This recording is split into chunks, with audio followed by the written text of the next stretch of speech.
یہ 200 تک جو ہے وہ شہید کرا گئے لوگوں کو، کارکنوں کو۔ لیکن اگر 200 شہید ہوں اور آن گراؤنڈ بھی ریالٹی ہونی چاہیے، وہ 200 لوگ گئے کہاں؟ اگر وہ مرے ہیں ان کی لاشیں کہاں ہیں؟ لاش تو جو ہے وہ دوسرے دن اس سے اتنی سمیل آنا شروع ہو جاتی ہے کہ پورا محلہ جو ہے وہ اس سمیل سے بھاگ کر دور بھاگ جاتا ہے، اتنی وہ گندی سمیل ہوتی ہے کہ پورے اس ایریا میں پھیل جاتی ہے۔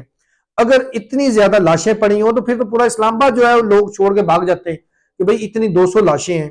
لیکن یہ بھی وہ فیک نیوز تھی جو سوشل میڈیا پر من گھڑت چلائی گئی، اور اپنے احتجاج کو کنورٹ کرنے کے لیے اور عوام کی سمپتی لینے کے لیے کہ ہمارا احتجاج جو ہے بے شک ناقص حکمت عملی کی وجہ سے ناکام ہو گیا، لیکن اس خفت کو مٹانے کے لیے انہوں نے لاشوں کا جو ہے وہ سنجیدہ ایک انہوں نے من گھڑت بیانیہ شروع کر دیا۔ یہاں پر میں ایک چیز واضح کر دوں، پاکستان تحریک انصاف کے جو اس وقت چیئرمین ہیں، جو باہر بیٹھے ہوئے ہیں، جو پارٹی کو لیڈ کر رہے ہیں، اگر اتنے زیادہ شہداء ہیں، ظاہر ہے پھر 200 کا مطلب ہے کہ پورے پاکستان سے ہوں گے، چلو کے پی کے کچھ اضلاع ہوں گے نا، کسی بھی ایک جنازے میں چیئرمین تحریک انصاف بیرسٹر گوہر نے کیوں شرکت نہیں کی؟ نہ ہی کسی کے لواحقین سے ابھی تک، جب یہ میں ویڈیو ریکارڈ کر رہا ہوں، ابھی تک انہوں نے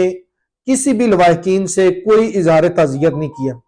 کوئی ایک ٹویٹ جو ہے وہ اس سارے واقعے کے اوپر احتجاج شہداء یا جو بھی ہوئے ادھر کارکن زخمی ہوئے،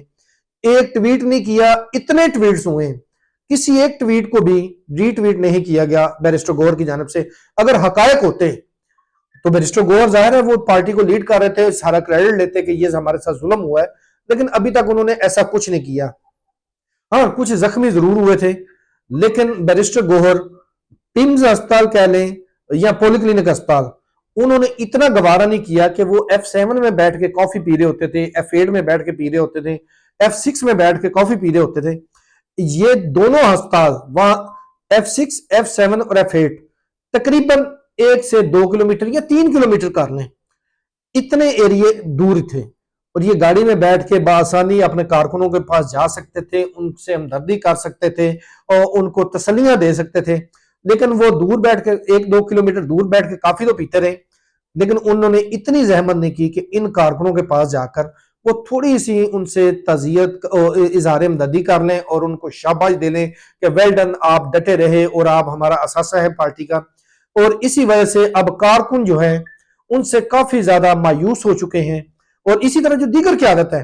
ان میں سے بھی کوئی بھی کسی کے جنازے میں نہیں گیا۔ اور اگر اتنی بڑی تعداد میں شہداء ہوں جن کو یہ شہداء کہہ رہے ہیں، تو کسی اتنی بڑی ان کی قیادت ہے، مختلف ان کے رہنما ہیں، صوبائی کابینہ ہے، مرکزی رہنما ہے، پنجاب میں جو ان کا اپوزیشن لیڈر ہے یا ایم پی ایز ہیں، کیوں کوئی بھی کسی کے جنازے میں نہیں گیا؟ اگر اتنے جنازے اٹھے ہیں تو وہ اٹھ کے کیا غائب ہو گئے ہیں؟ اور اب ہم تیسری بات یہاں پر کریں گے کہ بیرسٹر گوہر کی جانب سے یہ کوشش کی گئی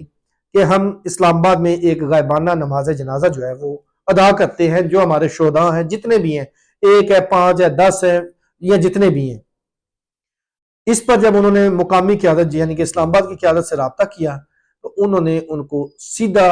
گن سر جو ہے وہ ہلا کر انکار کر دیا۔ انہوں نے کہا جی پہلے ہم آپ کی مانتے نہیں ہیں، اگر اب بھی مانیں گے غائبانہ نماز جنازہ کے لیے کسی بھی جگہ اکٹھے ہوں گے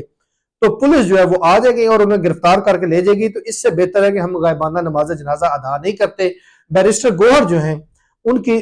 وہ اب ان کی پارٹی کے اندر اتنی بات ہے کہ کوئی بھی یقین اتنا نہیں کر رہا۔ ظاہر جس بندے نے نہ نماز جنازہ میں شرکت کی ہو، نہ کسی لواحقین سے اظہار ہمدردی کی ہو اور اظہار تعزیت کیا ہو، نہ ہی کسی ہسپتال میں جا کے اپنے زخمیوں کی عیادت کی ہو، تو کیسے لوگ اب ایسی قیادت کے پیچھے کھڑے ہو کر اپنا غائبانہ نماز جنازہ جو ہے وہ ادا کریں؟ اور اسی وجہ سے جو تحریک انصاف کی کور کمیٹی کے اندر بیرسٹر گوہر اور سلمان اکرم راجہ پر شدید تنقید کی جا رہی ہے کہ یہ وہ لوگ ہماری قیادت ہے کہ پورے ملک میں پورے کارکنوں پہ پوری قیادت پہ پرچے ہو رہے ہیں، ایف آئی آر ہو رہی ہیں، لیکن بیرسٹر گوہر اور سلمان اکرم کا نام کسی میں بھی نہیں ہے۔ حلیم عادل شیخ جو ہیں ان کی جانب سے یہ شدید تشویش کا اظہار کیا گیا کہ جب اتنی بڑی ہماری جو پارٹی قیادت ہے، جن کے حکم پر جن کی ہدایت پر وہ اتنے بڑے احتجاج کرتے ہیں، اپنے شہروں میں کرتے ہیں، اپنے صوبوں میں کرتے ہیں، لیکن ان تمام پر ان دونوں پر تو کوئی ایف آئی آر نہیں ہوتی، اور باقی تمام جو ورکرز ہوتے ہیں یا جو لیڈرشپ ہوتی ہے مقامی، ان کے اوپر ایف آئی آرز کی بھرمار ہے۔ تو ان کی سمجھ سے یہ بالات آ رہا ہے کہ یہ دونوں کے نام جو ہیں وہ اس میں شامل کیوں نہیں ہوتے، اور یہ بھی سوال اٹھایا گیا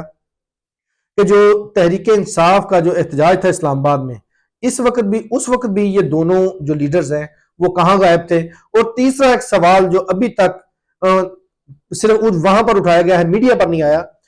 اس احتجاج کے لیے انٹرنیشنلی ڈونرز کی جانب سے یا ان کو کافی زیادہ ڈونیشن ہوئی تھی، اس احتجاج کے تمام اخراجات سے بڑھ کر یہ پیسے جو ہیں وہ دیے گئے تھے، لیکن ان میں سے ایک پائی بھی کارکنوں پہ یا کسی پہ خرچ نہیں ہوئی۔ اور جب ان سے کور کمیٹی کے اندر یا میڈیا اسٹریٹجی کے اندر یہ سوال ہوا کہ آیا جو اتنی بڑی ڈونیشن پاکستان آئی تھی ڈالرز میں، پاؤنڈز میں، وہ کہاں گئی؟ تو اس کے اوپر پارٹی لیڈرشپ کی جانب سے جواب دیا گیا، جی وہ ہمارا پلان تھا، جب یہ ہم آ کر یہاں پر احتجاج اور دھرنا دیں گے تو اس وقت وہ جو فنڈز ہوں گے ان کو یہاں پر خرچ کریں گے، چونکہ دھرنا بھی نہیں ہوا اور نہ یہ بیٹھ سکے ہیں۔ اب جو فنڈز ہیں جنہوں نے ریسیو کیے ہیں ان کی جیبوں میں چلے گئے ہیں، اور اس کے اوپر پارٹی کی قیادت کی جانب سے جو پارٹی رہنما ہیں ان کی جانب سے اپنی پارٹی کی جو اعلیٰ قیادت ہے اس پر شدید تنقید کی جا رہی ہے کہ اپنے ہی جیبیں تو آپ نے بھر لیں، لیکن احتجاج کے روز کارکن بھوکا پیاسا اور پیدل مرتا رہا ہے، اور آپ ان کو بیار و مددگار چھوڑ کر جو بلو ایریا سے بھاگ گئی تھی تمام قیادت، اور جو جتنے زخمی ہوئے ہیں آنسو گیس کی شلنگ سے، وہ یہ اب کیسے ممکن ہے کہ کارکن ہم پر اعتماد کر کے دوبارہ اس ڈی چوک کی طرف یا اسلام آباد کی طرف یا جلسوں میں آئے؟ یہ ایک سوالیہ نشان بار بار جو پارٹی رہنما ہے ان کی جانب سے اٹھایا جا رہا ہے۔ اس کے ساتھ ہمیں دیجیے اجازت، اللہ حافظ۔